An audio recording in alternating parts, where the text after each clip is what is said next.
గుర్రాలు గాజులు అయిపోతున్నాయి ఇక్కడ. కానీ కానీ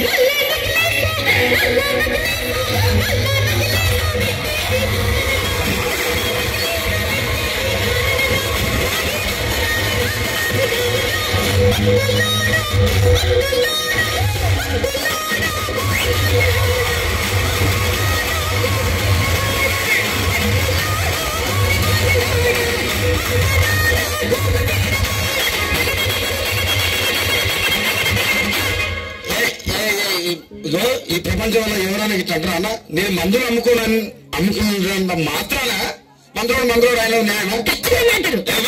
ఇలా కండక్టర్ ఉన్నాడు, కండక్టర్ మొగుడా అంటారా? పోలీసు ఆయన ఉన్నాడు, పోలీసు మొగుడా అంటారా? ఖచ్చితంగా ఎందుకంటారు? ఏమో అలా అట్లా అంటే నన్ను కూడా అట్టే అనాలి. కానీ దండం పెడతా ఒక మాత్రం అన్న మాకే అదే చెప్పు.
ఒక్కసారి భూతాలకు కోపం వచ్చి, భూకంపాలు వచ్చి, సునామీలు వచ్చి, భూమంతా బద్దలైపోయినా కూడా నా గుడిసెలో ఉన్న ఒక ఈకెను కూడా అందుకే నీ మేడలు, మిద్దెలు, అపార్ట్మెంట్లు, కాంప్లెక్స్లు, ఐమాక్స్లు, డూప్లెక్స్లు, ట్యూబ్లెక్స్ అందించి నా గుడిసెలు పెట్టు. కానీ ఆ మాట మాత్రం చెప్పు. ఆ మాటనే మాట మాటకు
మరంతే. ఎంతమంది ప్రేమించుకున్నా, ఏం చేసుకున్నా, కొట్టాడుకున్నా, పీకులాడుకున్నా అయినా నాకు అర్థం కాలేదే. ఒక సమానం కొట్లాడతారు, రాత్రి కాగానే ఒకటైతారు మళ్ళా.